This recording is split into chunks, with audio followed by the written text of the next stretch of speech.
Well, welcome to the First Liberty Institute's regular teleforum and podcast covering the coronavirus and its impact on religious liberty. My name is Jeremy Dice. I'm an attorney with First Liberty. And I'm Justin Butterfield, another attorney here at First Liberty. Well, Justin, it has been quite a week since our last teleforum. After we heard from our friends last week at the White House, President Trump signed into law what we know now as the CARES Act, a $2 trillion relief package meant to spur the economy affected by the coronavirus outbreak. That's right, and in just a moment, we're going to hear from someone who has evaluated that legislation and its implications for religious organizations. But first, let's discuss the other big thing that has led to a lot of questions over the past week, and that we've been talking about from day one: how government restrictions on large gatherings are impacting churches and religious organizations. In fact, in the past week, we've sent several letters to state and local governments that we thought didn't quite get the balance right between protecting residents from the coronavirus and respecting Americans' religious liberty rights, and we urged them to revise their policies, and thankfully most have. And I know, Jeremy, you've been busy responding to press inquiries about these concerns around the country. In fact, I have, whether it was New York City Mayor de Blasio's careless comments threatening the permanent closure of houses of worship in one of the world's premier cities, or just stories about pastors facing the prospect of arrest for failing to abide by various shelter-in-place orders. We've tried to communicate carefully that now is the time for prudence, not defiance, even as we insist that government officials tread carefully when it comes to religious liberty. Well, that's a good point. As we've said from the beginning, this is a time for church and state to work together, not only to combat the effects of this pandemic, but to ensure that religious liberty is protected. And for the most part, that is what's happening. Yeah, I agree. And a key individual that has been carefully monitoring that balance between state action and religious liberty is Texas Attorney General Ken Paxton. He was sworn into office on January 5th of 2015 and became the 51st Attorney General of the state of Texas. As the state's top law enforcement officer, Attorney General Paxton leads more than 4,000 employees, including 750 attorneys handling roughly 30,000 cases annually. And relevant to our discussion today, General Paxton has been consistently vigilant in the protection of religious liberty, especially since so many other states today look to the example of Texas as they set it out. General Paxton, along with his special counsel, David Hacker, joined us on the line. We're grateful that you would spend time with us today. Hey, Jeremy, thanks for having me on. Obviously, this is a very important issue for our nation right now, so I appreciate you having me on. We're so grateful that you're here. General Paxton, let me get right to the center of the question that has been on the minds of many since the start of our efforts to slow the spread of this virus. And that question is this: Are we able to combat the effects of this virus while also protecting religious liberty?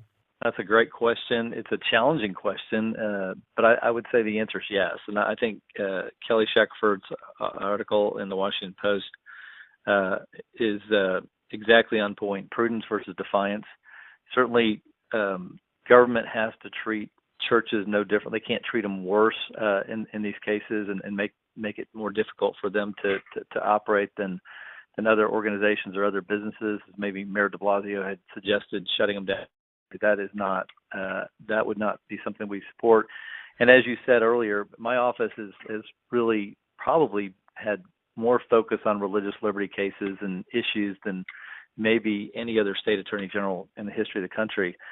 But while we've done that, we also realize this is a national crisis, that there is a compelling government interest to protect the lives of people. And if we don't cooperate with government officials in stopping the spread of the virus, obviously that's going to impact lives and people are going to die. And so clearly the answer is yes. There is a way for us to work with the government and still protect religious liberty. General Paxton, as a native Texan, I'm especially thankful for your leadership to ensure religious liberty is protected, even while we take extraordinary action to guard against the effects of this virus. And at First Liberty, we have received quite a few questions asking about the balance between what local officials are doing and what the White House and the CDC are saying, along with what the governors may be directing. And sometimes what cities and counties say doesn't agree with what the governor directs. Can you explain how your office thinks through these issues and what direction it provides to ensure the state's interests in public health are achieved with minimal interruption to religious liberty? Well, as you are getting questions, so are we.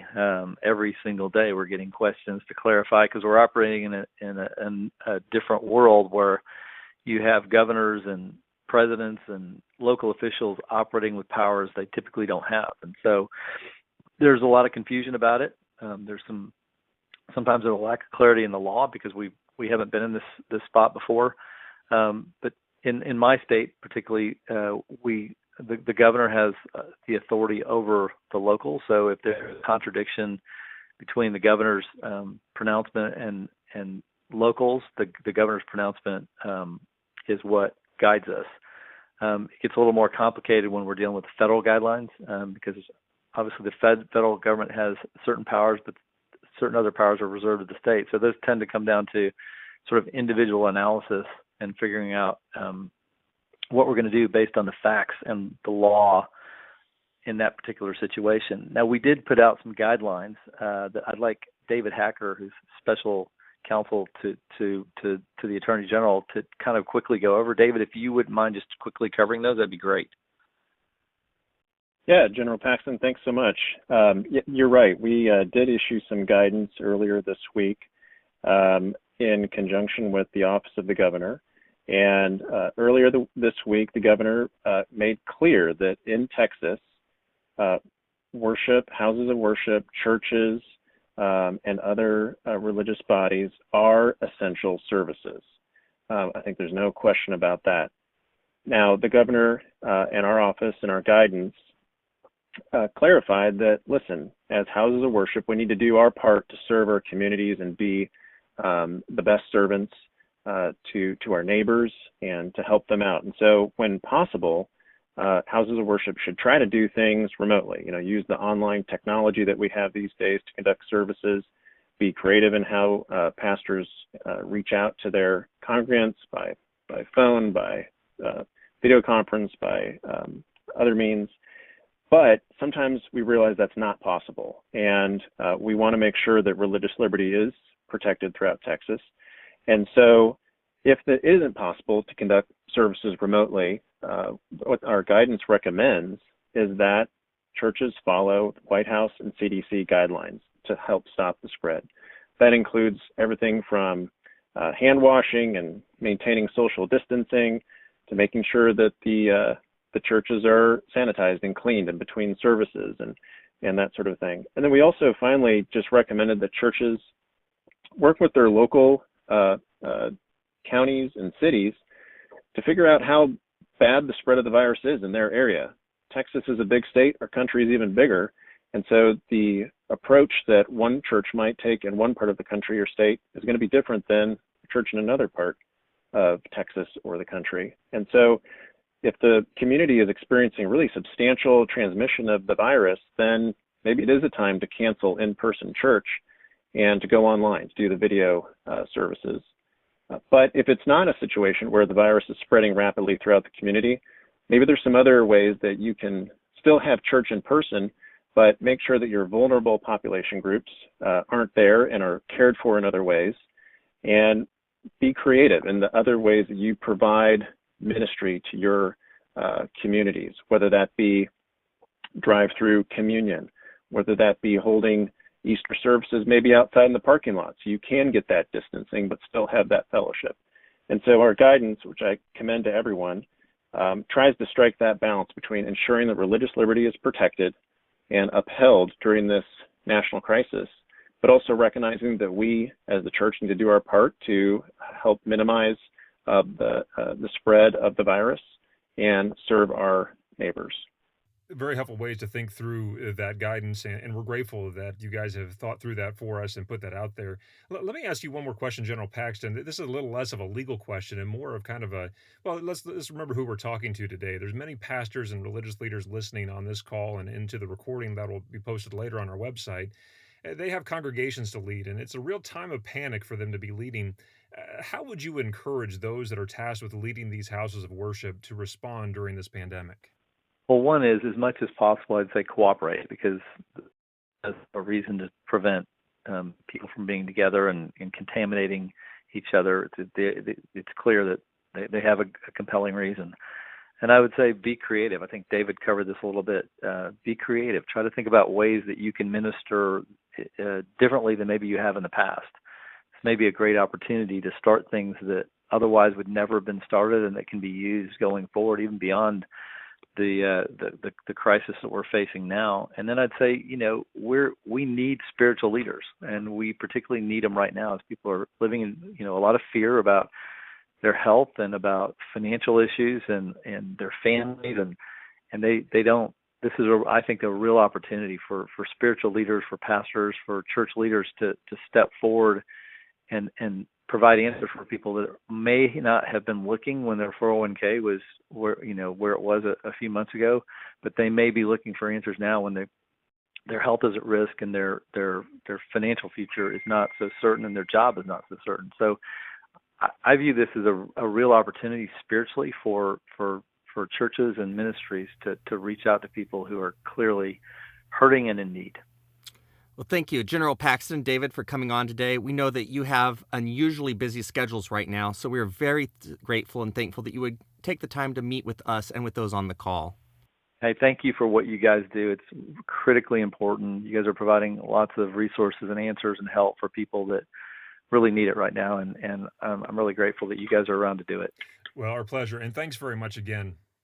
Well, Justin, I'm really glad you asked that question. About how the Attorney General in a state must balance between the various interests, whether that's from the White House or the governor or the mayor of a small town.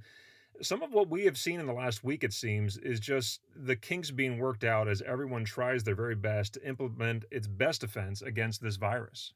Yeah, I think that's right. For example, this week we sent a letter to the city of McKinney, Texas. And McKinney is located in Collin County, and county officials had generally followed what Governor Abbott had directed in terms of respecting how religious organizations like churches are to be treated.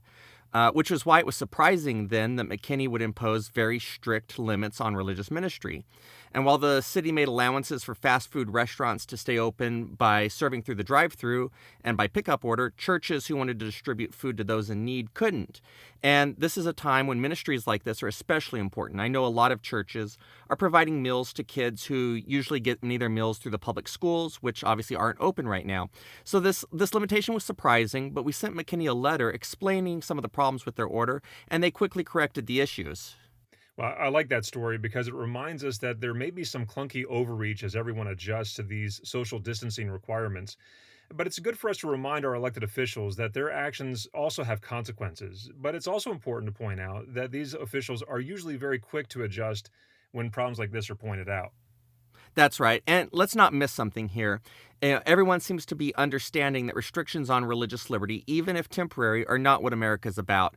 And yes, there's a place for tolerating these restrictions to help our neighbor, but we also have to value the First Amendment. But we also value the First Amendment for a reason.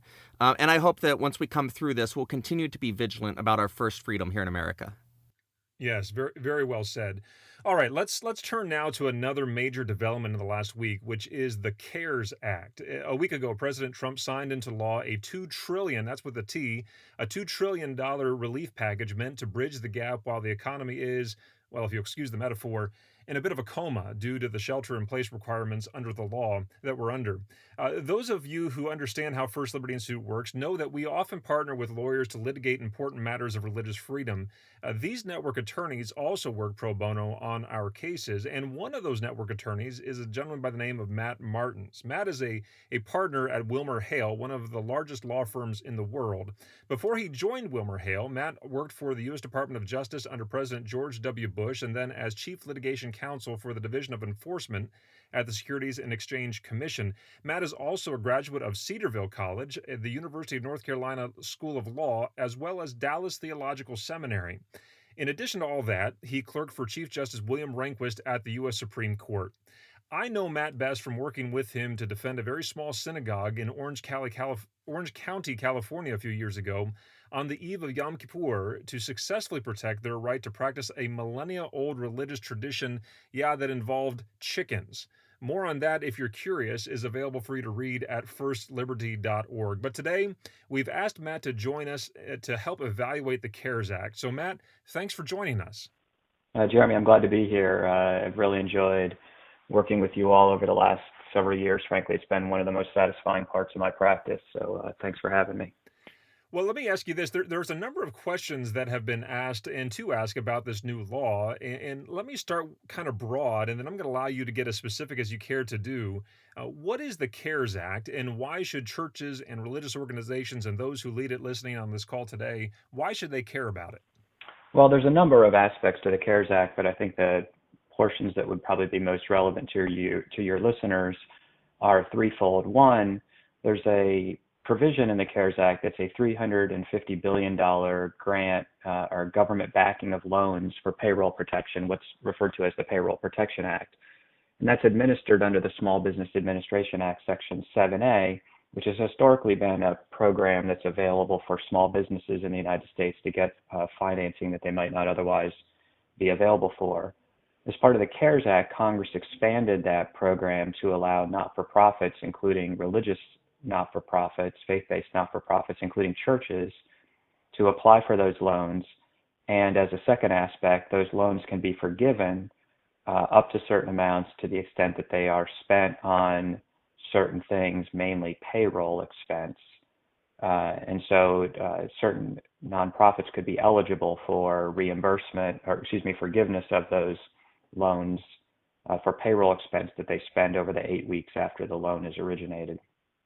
In addition, there's also been some adjustment to encourage charitable giving during this time to help folks out.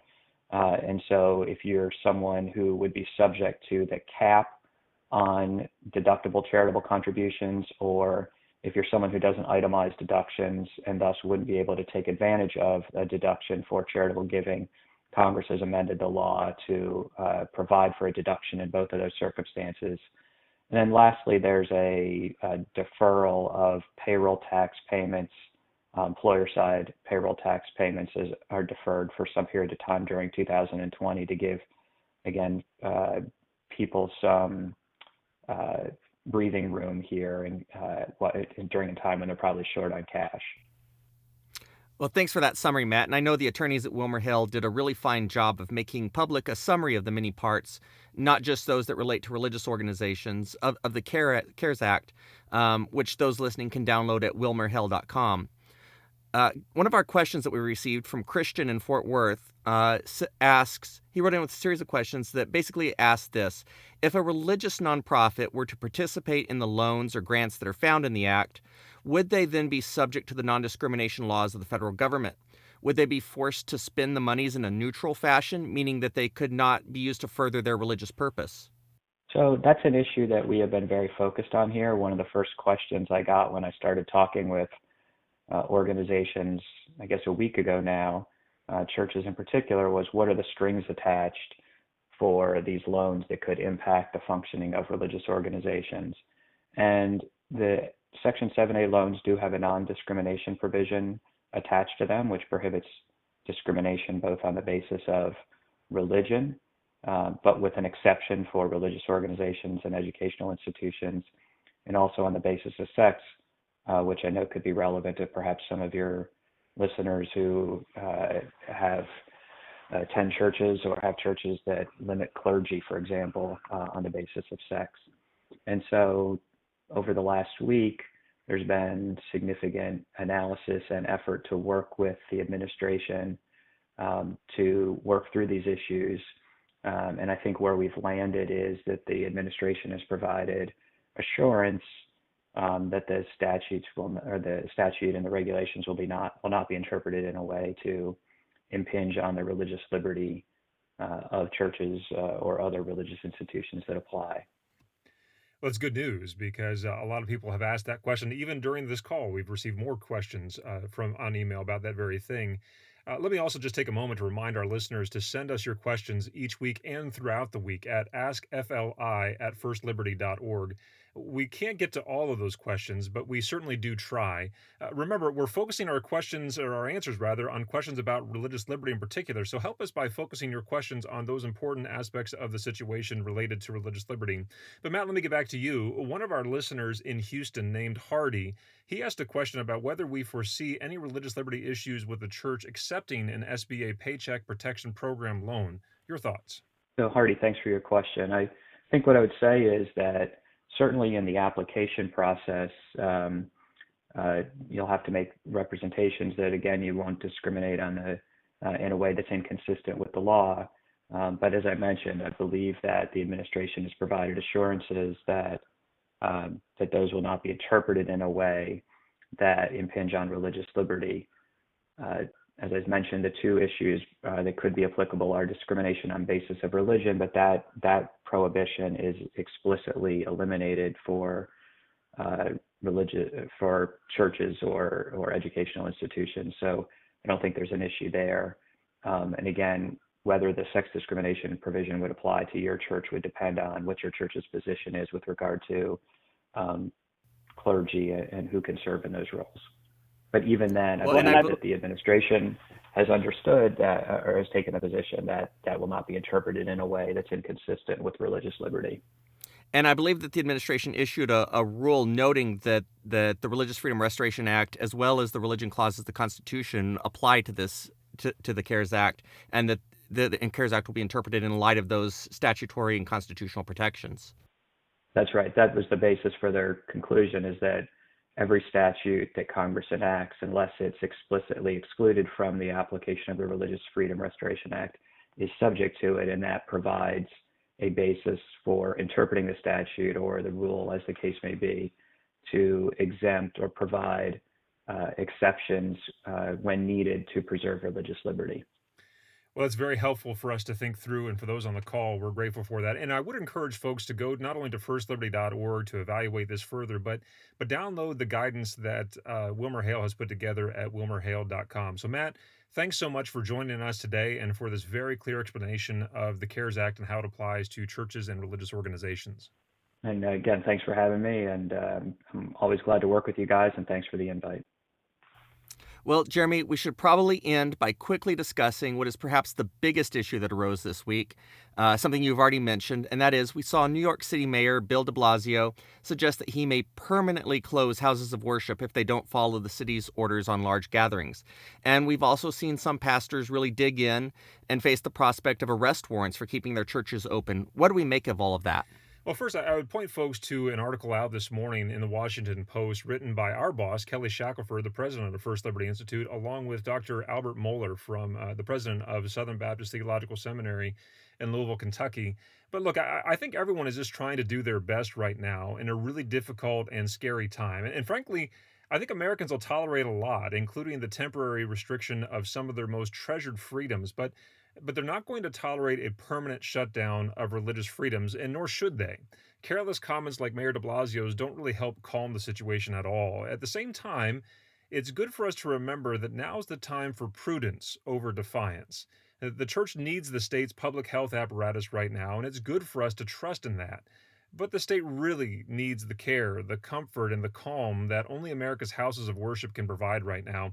I think we would do well to remember the words of Reverend I. Cochran Hunt. He was a Presbyterian minister that responded to the public health orders to stay home during the 1918 Spanish flu pandemic. He told the Cincinnati Enquirer, quote, "I believe the action of the authorities in prohibiting public gatherings was a wise move, and they should be endorsed and assisted by the entire public in stamping out this disease." Well, yesterday I participated also in a call with the White House along with a lot of other organizations, and their repeated message was that we encourage everyone to work together, not only by washing our hands and not touching our faces and staying home from work or in public if you're feeling sick, but that we support those that are out there on the front lines. There are healthcare workers right now that are scared that they may be carrying the coronavirus home to their kids at night. Others are wondering if they have enough face masks and other protective equipment to protect them while they care for their patients.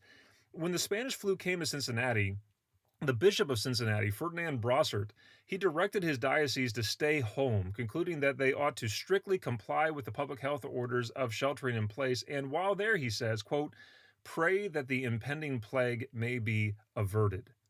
Well, maybe that's where our focus should be right now, more than anything else, is praying that the plague would be averted. Yeah, and I know our healthcare workers and our politicians would really appreciate those prayers right now as well.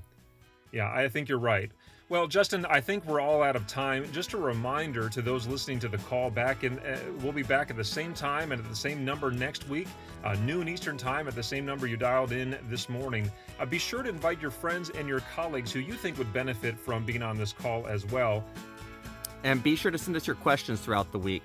You can send them anytime to askfli@firstliberty.org, and we hope we answered Christian's and Hardy's questions adequately this week, and we hope to address yours next week. Until then, keep checking firstliberty.org for more information along with recordings like this one. And until then, I'm Jeremy Dice. And I'm Justin Butterfield. Have a safe and healthy weekend. We'll talk with you guys next time.